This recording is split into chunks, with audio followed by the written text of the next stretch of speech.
shout out para mi papá y mi mamá y mi hermano.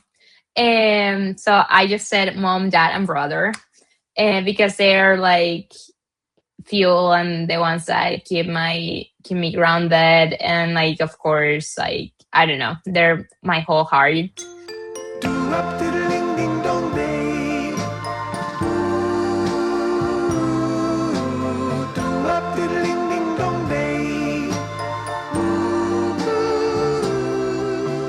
Bienvenido and welcome to the Backyard Tennis Podcast. Today we interview Luzmary Diaz Castillo. She's a Venezuelan and also the number one singles player at MSU located in Moorhead, Minnesota. She was voted Preseason Player of the Year for the NSIC, the conference that they play in.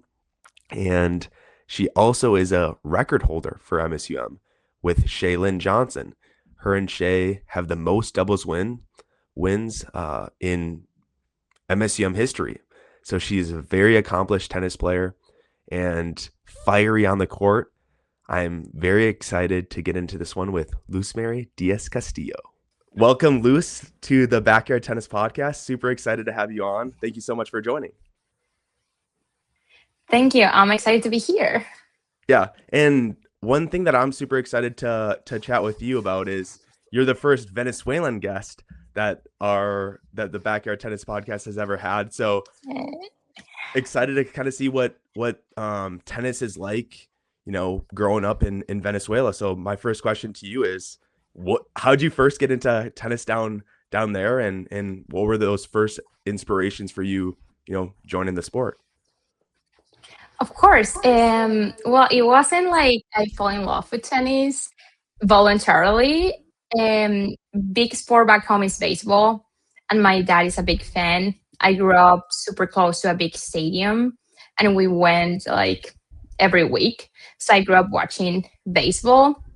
So when I got to a certain age, my dad was, okay, like, what would you like to do? Like, for a sport, an activity? And I was like, baseball.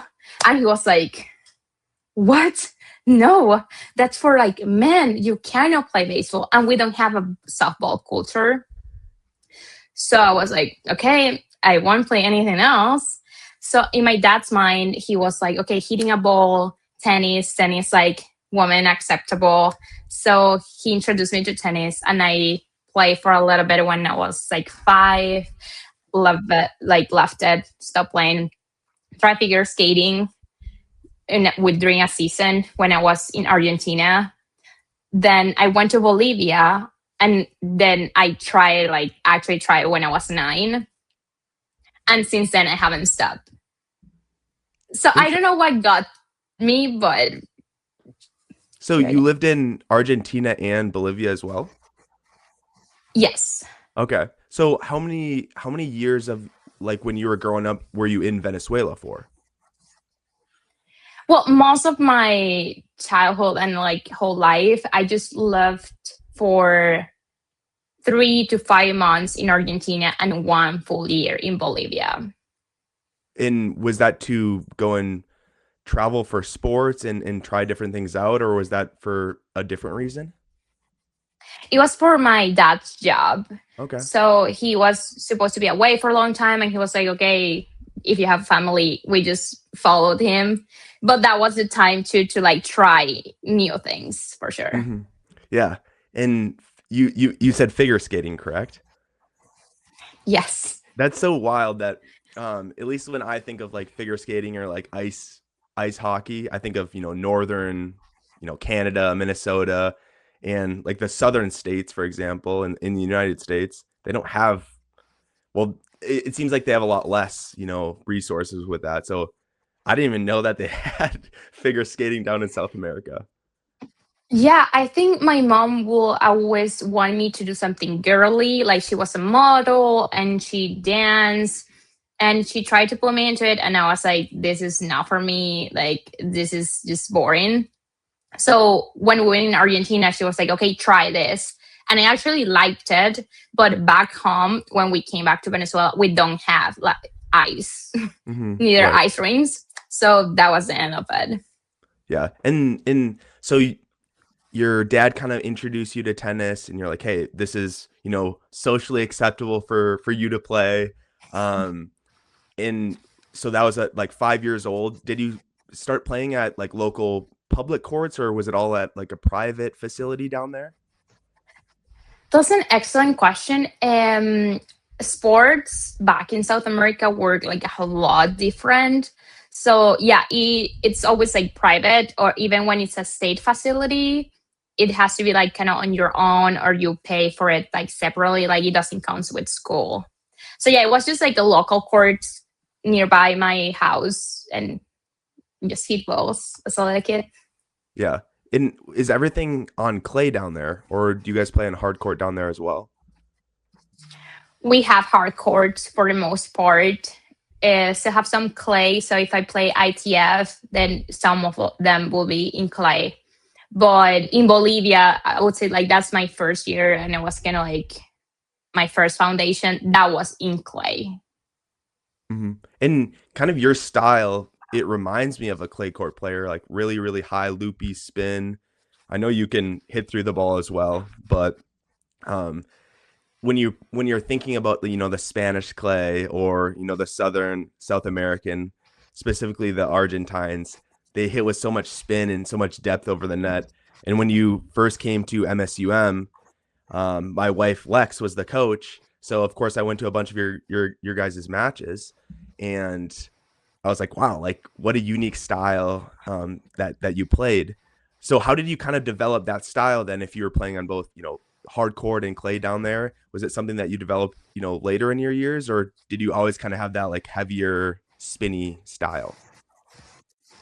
I think always my first coaches were like very big on foundation and top spin, and this is how you enter to hit the ball from down, and you like brush it and all that. But I think I started a little later than most of the other girls. So like I took it seriously, like going regularly to the court, like when I was 9. So most of the girls were already like way ahead of me. Mm-hmm. So I was just like trying to do my best. I was like, okay, I was always so little and skinny. So I was fast and I had endurance. So I just took it to my advantage. Like I can be here all the day. So can you be here all day? And it was funny. Sometimes my dad and I joke around like, there was some matches that the only reason why you won is because you could be longer on the court. And I'm like, well, I'll take that. And then when I was growing up, I was always trying to like hit harder and like be more aggressive.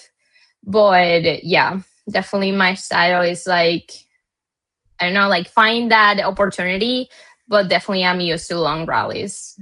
Mm-hmm. Do you think you playing with longer rallies and getting into the points? So I listened to, it was like the 10 or 11 minute interview of you. It was, I can't remember what it was, like Be Her, See Her, something like that. MSUM posted it. Is that what it's named? Be Her, See Her? Yes, it was for National Girls and Women's in Okay. Sports Day. Mm-hmm. And in that, like 7 minutes in, you brought up that when you're on the tennis court, you like only think about the ball, like, you see the ball kind of, and it almost felt like you were saying like you get in the zone when you're on the tennis court, and you can just kind of like lock in. Not trying to put words in your mouth, but that's kind of what I picked up on. Do you think your, those long, super long, grueling matches and you battling out points, do you think that kind of influenced and has transitioned now, with you in college, for you to be able to just lock in because you've had these battles on the courts and stuff like that? I think so. I do remember that Lex one time told us like, you play better when you don't think. And I was like, that doesn't make sense. But yes, he was so right. Like it's almost part of me. Like I go to the court and I all can think is the ball, and like that's he down doing or like that exact point. So every single battle. I don't know, it kind of like builds up. I'm also like very intense. So it's kind of like handed to it to every point, every ball, like run, run, run.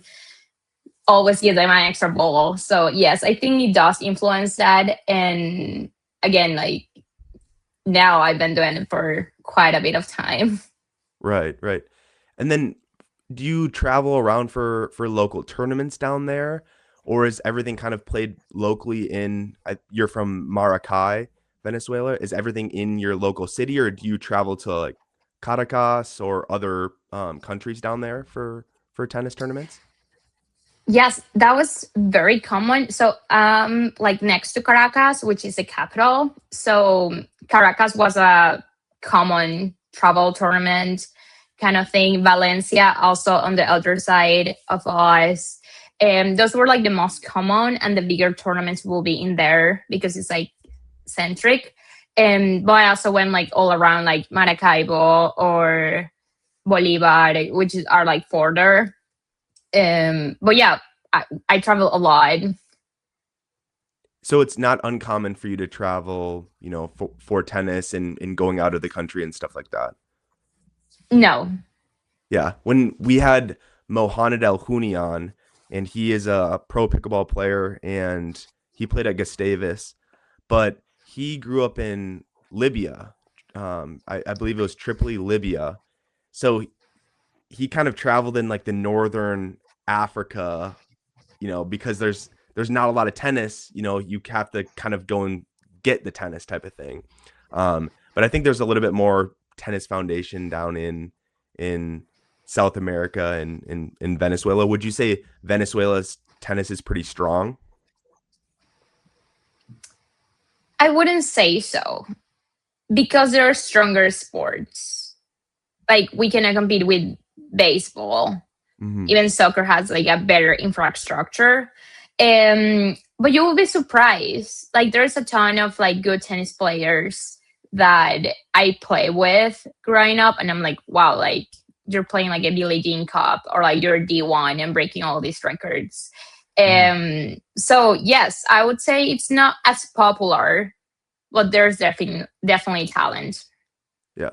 What what are some of those, differences in culture? Because of course traveled to the US and you went to Iowa Central uh community college down in Iowa, and then, transferred up to MSUM up in Moorhead, which Iowa and Moorhead, Minnesota, just so different than Venezuela. What were some of those cultural pieces maybe that you missed from back home that you're like, oh, I wish I had this from back from in Venezuela? There are many. The bigger ones are weather. The snow just gets to me in ways I can't explain.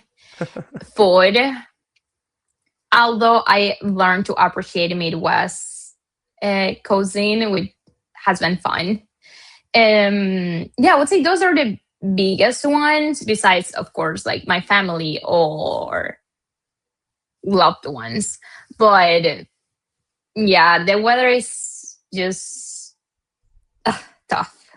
Yeah, devastating, especially in Moorhead where it's so windy. But I was down in Miami recently for a vacation, and then we went to the Miami Open, which is, in prime weather. But anyways, when we get in there, we at our hotel, we were looking for a spot to eat, and there was we at least we thought it was a restaurant, like 900 feet away from our hotel. It was like across, super super close across. There was like a parking garage, so we walk over there, and it was a food truck. It wasn't a restaurant, but we go up there, eat. It was Pollo Hamburguesa was the Okay. was the name, and we sit down, eat, and then the guy's like, "What do you want to drink?" I'm like, "What do you have?" And he's like, "Well, we have Frescalita, Sprite, or Coke." I'm like, "Frescalita? What's Frescalita?" I'm like, "I'll have that. I want to try that." So he brings it out and drink it. I'm like, "This kind of tastes like bubble gum." Then I like look at the can, and I Google it, and it said Venezuela. And I think Lex at that point, because Lex, my wife, was with me as well. She's like, "Oh, Luce loves those drinks," or something like that. Um, is chicken burgers and frescolita super popular in Venezuela? Oh yeah, yeah. I'll have those at my house, like for dinner. Like, maybe like not super healthy dinner. My mom will make those for us and like have the pub. Yeah, Lex actually sent me a text, and I was like, Lex, you're so like lucky. This is great, and it was just the thought that she thought of me that was really nice. But yeah, like every time we go to spring break, it's heaven to me. Like I just thrive, like playing the sun, and it's just like sweaty, but like it's just my jam. Yeah. And you recently went on spring break then? How was your spring break 2026? It was good. Last spring break is a dragon, so a little nostalgic. Lots of memories. Tennis wise, it was hard. Um, I think it was the first time that we played all the Division Two opponents. So in doubles, I went undefeated with Sofia Felderman. So that's been amazing. But in singles, I just got one win the last day. So it was tough. Yeah. What did you do outside of tennis down there? Did you guys get to go to any entertainment things or do anything fun? Oh yeah. So we went down the beach one day. Ocean was super cold. We went for a lot of ice cream because like that's the time where it makes sense to eat ice cream. When Mm-hmm. people like around here like, oh, let's go to eat ice cream. I'm like, guys, it's cold outside. Like, why would you want to eat ice cream? Um, Isaac, my boyfriend, also went down. So a couple family went down. So I spent time with him, eat Brazilian food, eat Venezuelan food, um, churros. And yeah, just basically out and about trying to get some tan, some color, and look super pale. But yeah, that was mainly the activities that we did. Yeah. And back on the kind of the cultural pieces of Venezuela, what other popular food dishes are do you kind of miss or that you're like, oh, I wish Moorhead had a Venezuelan spot that made this. Is there a particular dish that you really think of when you think of Venezuela? I love arepas. Arepas is kind of like our bread. So I will eat like one arepa per day at least. So yeah, I don't have that. I can make them, and I actually have the flour, so I can find it like through Walmart or Amazon. So that's convenient, but it's not the same, Like, Right. and some cheese, like our cheeses are so different. So I don't get to eat any like that cheese like similar to it. Those are kind of like hard, and you have to like shred it. So I would say mainly that. Plantain, I also love fried plantain. Like I could eat that with everything. Mm. So that, and probably some like sweets, like some chocolates or stuff like that. I had fried plantains at the Miami Open for the first time. No, actually, it was at in Little Havana in Miami. There's like a little district where it's a bunch of Cuban food and stuff like that. But they had plantains at one of the restaurants. What was it called? Ball and Chain was the restaurant. Super good. Highly recommend. Okay. Um, but yeah, it must be a pretty popular dish in maybe the Latin American culture if it's popular in Cuba. Um, but do you guys have a lot of international travelers who go to Venezuela, or do you just see pretty much a lot of Venezuelans there? And well, we also had a lot of mixes. It's very common to have Italian descendant, Portuguese descendant, Venezuelans, like they're born and raised there, but their whole family, it's from like somewhere else. Same with Syria, because like in World War II there was like this big migration. So we see like a lot of cultures within Venezuelans itself. I would say the tourism panorama is kind of like in the middle. And some tourists are like, okay, we're not gonna go there because it's not safe or blah blah blah. So yeah, I like if you go to Margarita, so that's like or like one of the most known islands. Like I went there for a weekend and there were Russians and like Arabic people and like truly Russians that just went for vacation. So that was fun. So I would say you see them, but at the same time, I think we could explode more tourism because there's so many cool things to see. Yeah. What in I'm sure you get asked probably a million times, especially with kind of everything happening recently with, the US going in and capturing Maduro. But what would you say, like is Venezuela a spot that you would move back to, that you hope to move back to, or is it, like what do you hear from your kind of friends and family down there when you chat about like current happenings in the situation in the last 6 months to a year? Okay, I'm gonna begin with I'm not the most informed person right now because it's very like heavy mentally. Like you're here, but you're there, and my family it's there, so it's hard. For sure. I just try to talk with them about the good things, about like, okay, what's happening? So what do you do today? We don't engage in these like deep conversations that we truly don't have a say on it. But I love my country so much. And I would love to live there. And again, like the reason why I came here is because we don't have a system that combines sports with higher education. So it was either pursuing like professional tennis or pursuing a educational career. So I was like, okay, what if I can do both? And US offered me that. And now with my background and like I already been 4 years here, so I kind of build up my life in here, my friends, connections, experience, everything I built in the United States. So I would love to come back and kind of like bring up concepts or different ideas I've learned here. And maybe like start my own thing. But as of right now, I can't tell you for sure like what's gonna happen. But yeah, I will definitely come back. Yeah. Yeah, no one has a crystal ball or anything like that. But so you wanted to go to the US because you could pursue both a sport, your tennis, and then also education with kind of that maybe that professional goal of tennis. Why'd you select Iowa? Like what was your kind of decision behind that? Okay, so I graduated in 2020, COVID year. Mm-hmm.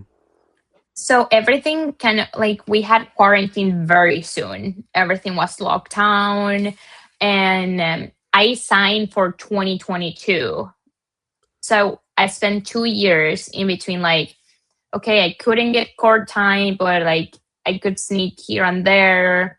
But I was actually like so depressed that like, okay, like why this is happening right now, and like why is this being so hard, blah. So my mom kind of like took me out and she was like, hey, decide for yourself if you want to do it and we're gonna be here for you, but it has to come from you and like you actually have to like commit. So I was like, okay, we're doing it. So yeah, I just started doing a couple emails like and having video call with coaches. It was like kind of like the fastest offer I got. I also like at the same time I was talking with a coach in Texas, Lady of the Lake in Texas. That was at D2 school. And okay, it was a 4-year school, kind of like same offer. And I was trying to just move faster. So at that point, I just wanted to sign. Like honestly, like all I wanted was to sign and knew that I was going somewhere. Mm-hmm. So I just decided to go there. Mm-hmm. And what Wasn't city based on anything else. was Iowa? Like I think it was like Central Iowa Community College, I think is the name. But what city was that? It was in Fort Dodge, so it's like a small town, Okay. very small. Yeah. Did you feel like you fit in well there? Was there a lot of international students in Iowa? There's a ton in multiple sports. I also just very good sports, and academically, it was also like a great fit. I made my best friend in there. Tennis wise, it was weird because like in our conference, we didn't have JUCO opponents, so we will play NIAA and like D2, which was fine. But like we never got to like have a regular season. Mm-hmm. But we did go to nationals at the end of spring, which that was like super cool. But it was just different. Mm-hmm. And then my doubles partner and like kind of like the whole class I came with, they were sophomores. So they graduated, they transferred, and I got along. And then the team was smaller. The team who came was smaller, so we were 5. So we weren't even 6. And then we had a women's and a men's team. And I could feel how the coach preferred the men's teams. And I was just like upset about it. Like, it was just so unfair. And that's when like the seed of transferring came to my mind. I was like, okay, I'll have to transfer either way. Like either it's now or in 1 year. Mm-hmm. I'll have to go. So yeah, things work out in here. And then I was like, I'm going northern. Yeah. So then why MSUM? How'd you hear about MSUM during your transfer portal time? Funny enough, my roommate and doubles partners at the time, she was a sophomore, so she was looking for college.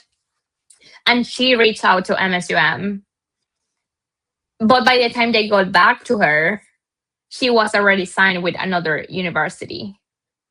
So she was like, oh, I actually like already found a place, but my roommate, me, she's looking for a place. So that's like how that started. And my initial plan was to transfer in fall, so like my full sophomore year. But I haven't taken my science, neither math class. So I had to stay for 1 more semester, and that's why I came in spring. Okay, that makes sense. Yeah, because I remember you coming in and you immediately played one for the team, which is like, and I know you played one in Iowa as well. But yeah, you immediately play one. What's the difference? Was the tennis level better in the NSIC compared to the NAIA down in Iowa, like your conference down there? Well, that was JUCO. So Okay. again, we didn't even have a conference. So yeah. But I would say like, yes, I've been pushed more in the NSIC for sure. Nationals was its own thing. When we went to Tyler, Texas, that was like the best of the best. So that was like a reality check of like, okay, so this is the level that you have to reach. And because they were the best JUCO players in the nation. But once I got here, it was kind of nice to feel that despite having a year and a half of intermittency or like you play but not play, it was good to find myself in a good spot in a competitive team. So that was really nice. Mm-hmm. And then did you immediately team up with Shay as a doubles partner, or did that kind of happen over time? That was immediately. Let's kind of like say you two play together, and we play against the number 1 team like in the prior year, which was Mimi and Madison. So we play against them, and Shay was like, "We gotta win this." And keep in mind, I have not like talked with Shay at all. First interaction, she's like, "We better win," and I'm like, "Okay, okay, I'll do my best." So yeah, we end up like, I guess that ended up working, and we didn't have to like try someone else. Hmm. And yeah, you guys went on to have a ton of success. Your it would have been your junior year or last year, I should say. Mhm. You guys got the record for total wins, 16 wins, MSUM record for doubles, whatnot.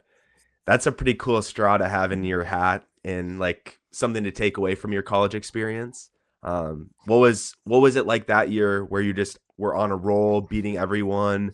Did you have like national expectations going into kind of the final part of that year of like, hey, maybe we can make a run and do something crazy here?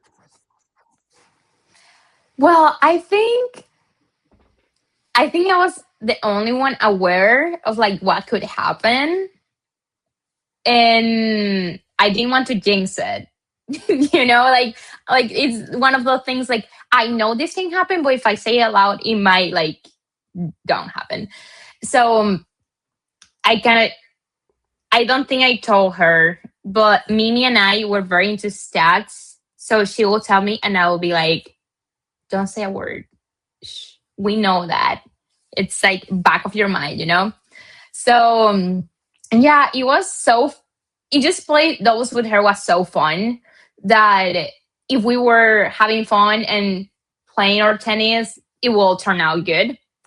But it was just nice because it was her senior year, Hmm. her last year. So it was just nice to accomplish that, especially like our last victory was in the conference. So that helped the team. And it was just this bittersweet of like, we're in our peak, but now you are leaving. So it was just wonderful. I think it was a great end of her career because she had like such great tennis career. Hmm. Yeah. It's nice having someone like Shay who's super competitive and um, has put a lot of time into the sport who can challenge you. Where you guys, I mean, kind of went back and forth at 1 and 2, where you played one, when you came in, and then Shay had the one spot, and then now you're back at one kind of thing. So it's nice to have someone at that level. I've I've played on some teams where you don't have that, and it's like it's frustrating. You almost want someone who's like really really pushing you because then you get to that next level of competitiveness and stuff like that. But is now this year you guys are a little bit down. I think you guys are 3-9 for your record. Is it tough to kind of go backwards in overall wins, or is it because it's an individual sport, you're still getting yours with kind of like the singles and doubles type of thing? It's hard because last year was such a peak for MSUM tennis and everyone overall. And I think most of us ended with a positive record in singles, at least in like double figures. So it will be like more than 10. Plus, we got to semifinals. So it's hard to know, like, okay, I want to repeat or do better. We understand that it's been a transition of most of our experiment players step aside, graduate, or like focus on other things. And now we have a younger class. Um, I think last weekend was tough, but I think we definitely could come back. I think if we finish the season strong, especially this weekend at home and then last weekend away, it could something could happen. And I knew it was gonna be hard as a senior. I think like I feel I have the responsibility to encourage and motivate the other class as I'm leaving, and just make sure like they understand that we have a winning culture. Like we're here to get better. We can do this. So I think that's the job we're doing. Even when maybe the results are not going with us, we foster, like it was 2-4-3, like really close. Mm-hmm. So yeah, there is personal satisfaction on getting my wins and like or wins with Sophia, but of course it's not the same Mm-hmm. because we're in a college team. So Right. and I joke with the girls sometimes, like between me winning and the team winning, I want the team to win. Right. So anytime.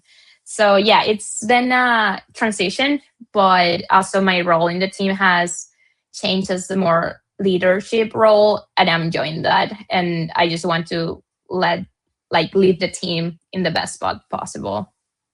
What what are some of those things that you've taken on, as a leader on the team that, you said you've kind of developed into more of that leadership role? What are some of those things that you try to push or try to do to make sure that the team culture is really, really strong?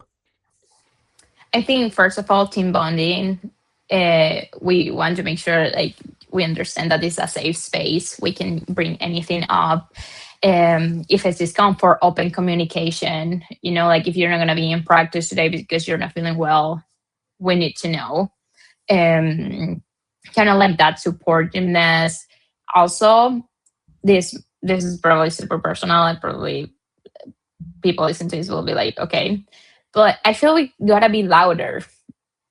College tennis is loud, and no one has to be as loud as I am. But I think that's energy, and then transmits, and then it's like contagious. So hype them up, like make them believe that they can. I think most of the work is like mental and like inner, like inside out, and kind of like feed that. Hey, like you can do it. Like you can, like just believe that. And it's more of, I also understand that the high school college transition can be hard.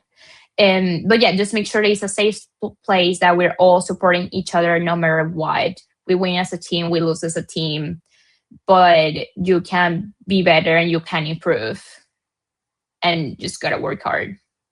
Hmm. And you were also named for this upcoming season, or not upcoming season, this current season, as the preseason player of the year, which is a super cool thing because all the coaches vote on that. Of course, so all the other coaches, Eric Porter, um, out in at the University of Mary, and the Augustana coach. I don't know if he's voting for you, but they vote for you. Do you think you've um, lived lived up to your expectation on how this year has gone personally, like with your results, or do you think you've fallen short a little bit? And obviously, there's still time in the season to like you said, you Sioux Falls and Augustana, but where do you think you have kind of how have you done this season so far? I think I've done well. Um, yes, that player of the year, like preseason player of the year, was like boost of your confidence, but also like, okay, you're the player of the year, like you Right. better like live to that. But at the same time, it's my senior year, Mm-hmm. so I think it's crazy how your perspective changed regarding like what point in life you are. Mm-hmm. So right now, I'm like, you can enjoy this the most you can and give everything every single match. And that's what I've done. And it's gone well. And I'm just like going to a course saying, like, if you're leaving, you better like be super tired, like just put everything of myself on it, because I know this is not going to last too much longer. Mm-hmm. So yeah, I'm like very grateful. I'm proud of my job this season so far. Nice. And what about in addition to tennis? I feel like I've seen you pop off more with, I think you have a student ambassador position at the college where you're, doing content, social media stuff outside of tennis. And it seems like you're one of the leaders on campus as well. Um, do you feel like that you're one of the leaders on campus, or is that kind of just like the social media in my feed kind of thing? I do believe so. Like, I don't want to sound like too arrogant about it. So yeah, I have my position as student ambassador when I do tours to prospective students, and I'm also like in big admission student days. But I also have like marketing content specialist position in marketing as a university. So that's more of the videos things. But yeah, I just love MSUM and the place and community they build. So it's exciting for me to share that with people and spread the word. Like, this is a good place to be at, like academically, with sports, or just like with the community and environment.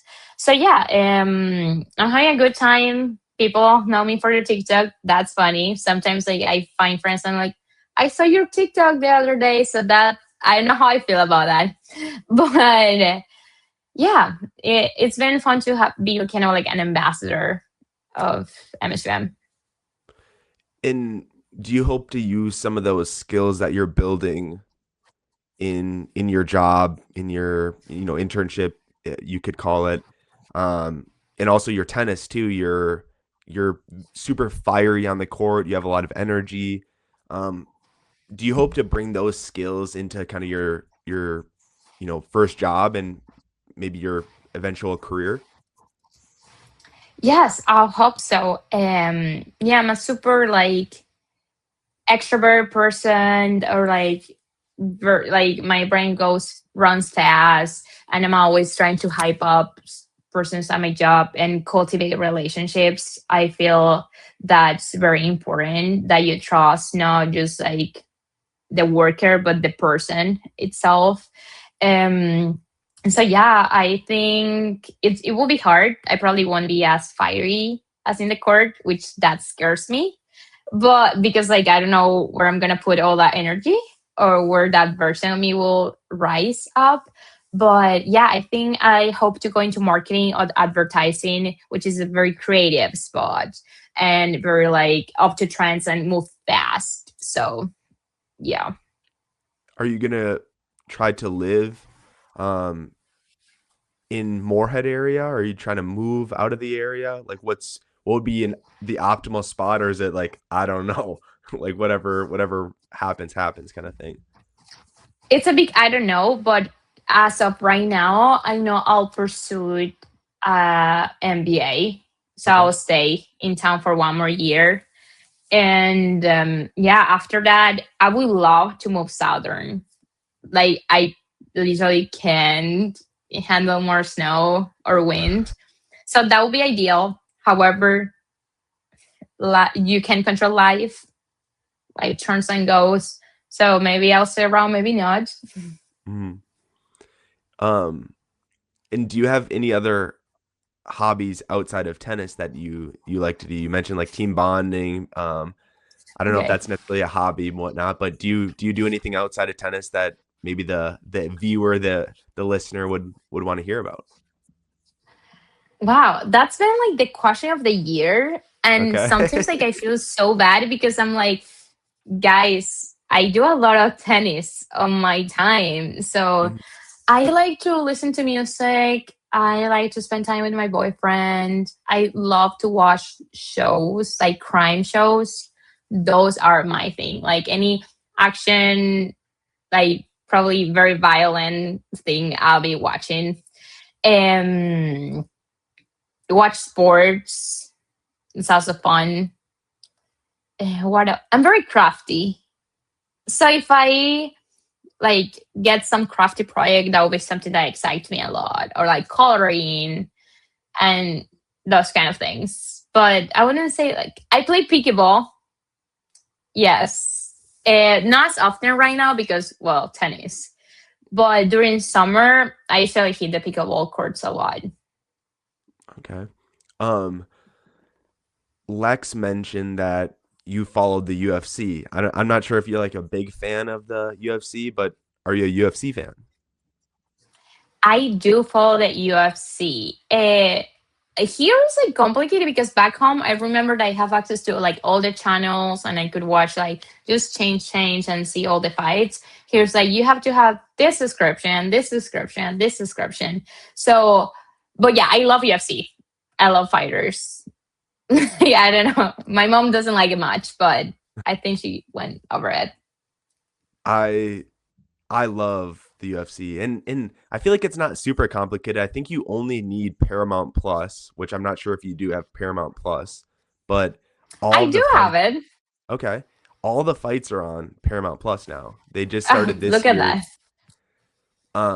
But during COVID, I know you brought it up where everything went to a halt, but the UFC did not. They're the ones who had fights out in Abu Dhabi on Fight Island, um, in the Middle East there, and it was the only thing on, the only sport on. So I remember being so bored, and I was like, "Oh, what? Like, I'll turn this on." Like I never really watched it before, and there's this guy. I think his nickname is the Monkey King or something like that, and he like picked up a guy and like essentially like threw him down and knocked him out, and it was like, oh my gosh, and it just like hooked me.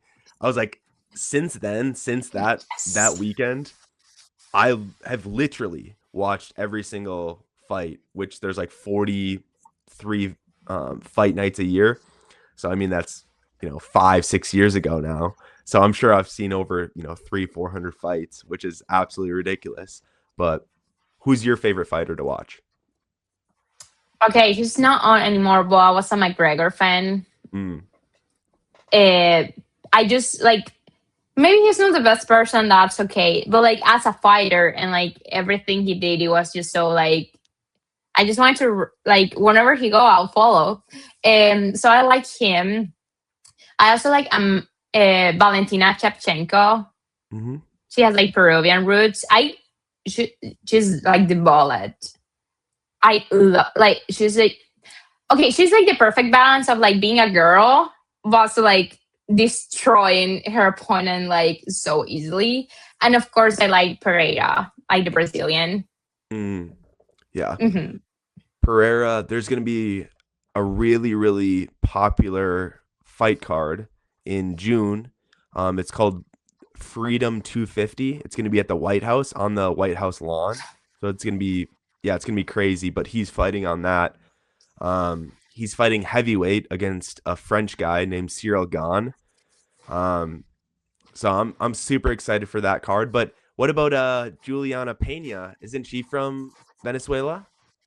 She is, and you just with that. I don't know if you heard of like I can't remember his last name, but his name is Omar. He's also Venezuelan. I think he has been out of the ring for quite a bit. But I saw his first like UFC like win, and I was like so hype. But yeah, yeah. Again, we don't have a lot of fighters back Mm, home, but when those go, it's just like so exciting. yeah. And you mentioned you like to spend a lot of time with your boyfriend Isaac, who's from Brazil. Does he like watching the UFC fights, or is that more of a you thing? I think he likes it too, uh, but I'll be the one sending him like, oh, this event, or this Brazilian one, or like, look at this knockout, like. So he appreciates the content and he will like watch with me, but I don't think he's so into it. He's like a soccer fan, like from two to head. He Mm. will not miss a single match like Brazil played today. And he was like, I'm booked. And he has like a ton of teams that he follows. So that's his thing. And you mentioned you like to listen to music. What kind of music do you listen to? What's been on your kick recently? I like baladas. I don't know the translations. I don't listen to a lot of English songs. Sure. Sorry, I What is cannot give it? you recommendations on that. Baladas? Baladas, that's kind of like a gender. Genre. So it's like Baladas. I can Okay. also search. So it will be kind of like it's kind of like a romantic song, but like with a good rhythm. Okay. Baladas Yeah, románticas. yeah. Okay, interesting. Yes, I like romantic songs, I'll but have like to. the ones that are like happy. Like I just love like a tropical sound that you can dance, Yeah. and of course So like Bad Bunny fan. yeah. So if you have aux, or I'm probably everything's Bluetooth now, but if you have a choice of music and you're in someone's car, are you playing that or are you playing something else? Like if I'm here, I'm not, and like you can ask the team, I'm never in charge of music because it's so much. I don't know what to put, so it's so much pressure. Like yeah, I tell the young guys now, or like when we're warming up and they say like, "Give me a song," and I'm like blank. I'm like, whatever you put is fine. Like, don't you worry. But yeah, I think I'll put like maybe nowadays I'll put like a Bad Bunny song because Mm, it could be popular enough that they can know it, but also like something that I will enjoy and sing. mhm. And there's one question that I forgot to ask when we were in our tennis talk, but I'm going through my questions here on the right, and I'm curious about this. So, what racket do you use? And then string tension. Do you know what string tension you have? Yes. So I used to Babble Up Pure Drive. So I think we have like the newest edition of it, like the black with blue. And I used RPM with 57. Okay. Have you stayed true to that for a while, or did you have you changed around your um, racket type and string tension and stuff like that? Yeah, so I started playing with head until like 2016 that I changed to the Pure Drive. This very popular Pure Drive, like 2016 edition, I think is like white, black, and blue. And funny enough, I had it until last year. So like this racket was like way far, like she paid her price like multiple times, Hmm. but I didn't want to spend all the money. So I was like, well, I guess I'm supposed to change my racket to my parents. And my dad was like, just buy it. Like it's like you use it a lot. Like it will be worth it. And I was like, Right. okay. So I got it, and yes, I could feel that my probably my previous racket was broken somewhere. Like it felt so different. And it was good. It was scary because it was the emotional attachment. Hmm. But even with that, I usually change like between 52 and 57. So, like when you hit, like you're usually not playing with 57 pounds. Like you're usually playing lower because it will lose. Hmm. So depending how I'm feeling, I will like lower it. Like, okay, I want it to be perfect right now. So I'll go like 55 or 52, depending on. Yeah, that makes sense. Yeah, I play at 50 pounds. I used to play at 60, and then I just had really really bad elbow problems. So I just switched down 10 pounds, and then that solved my elbow pain and elbow issues. But my game, it just completely changed. I played with so much spin before, and now like Okay. my backhand, like no spin, like it's just kind of like a chop almost. Um, but yeah, it was kind of hard to get used to. It took me probably about a year to really get kind of settled into the new system. But yeah, I'm kind of like you where I played with a head liquid metal radical from Okay. seventh grade. It's like the orange head racket. I played with it seventh grade to my freshman year of college, which is like crazy. And then my coach is like, "What are you doing? Like, this is such an old tennis racket." Because I think even that racket was pretty old for when I got it in seventh grade. um, Okay. but yeah, it's I thought that like MSUM players or collegiate athletes would get like a free do you guys not get like equipment purchases or something like that, or Okay, free? so with that, we get like an amount of money that we can spend. Like it doesn't have to be necessarily for rackets. It can be shoes or it can be any of that. So at the time, Lex was the coach, but it was like a sale going on. So I was like, and she was on top of it. I just like didn't want to miss the sale. So I was like, you know what? Like I'm just buying them and like I'll spend the money in like shoes or something else. I usually string a lot during season two. So that goes from that money. So it ended up being fine. Yeah. How often do you string a racket? Every week, every other week? Okay, not that often. Sure.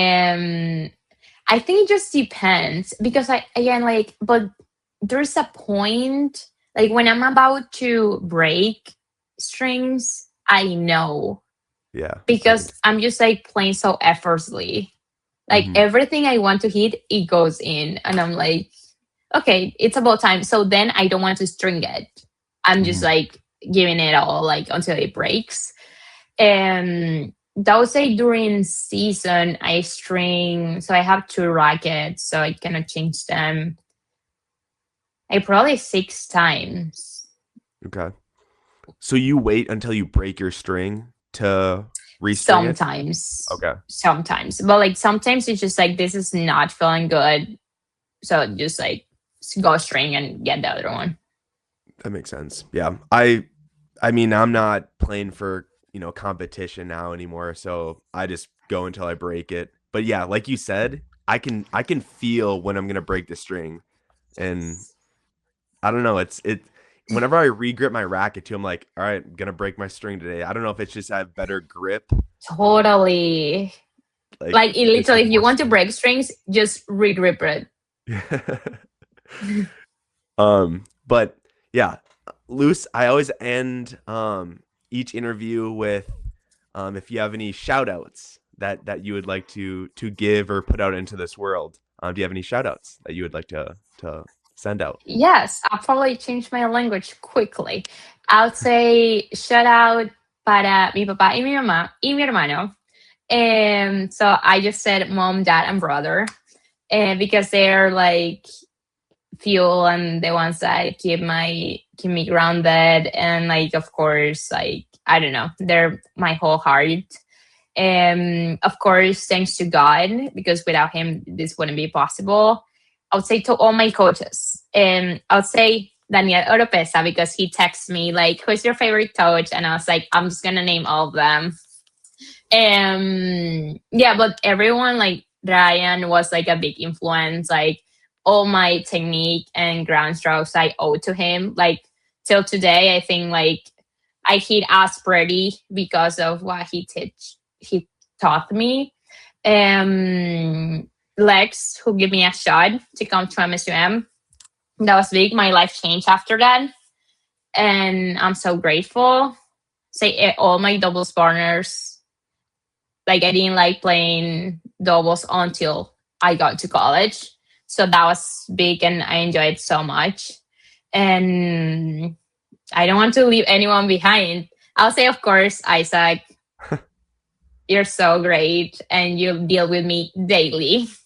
So he's been the lows and highs as well. But yeah, everyone who has opened their heart or house or have been the journey, I think everyone is important. And yeah, I don't know. Do you know how people say you're a compilation of people?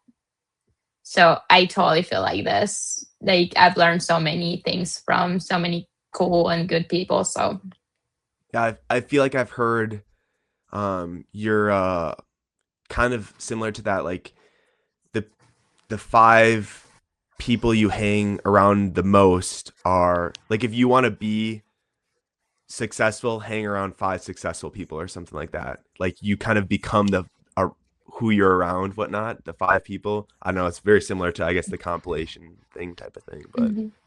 But my shout out is you for coming on and spending an hour chatting about tennis and in Venezuela and your leadership role at MSUM and on the team. So thank you so much Luz, for spending your time here. Yeah, thank you for having me. Do up, diddling, ding dong, baby.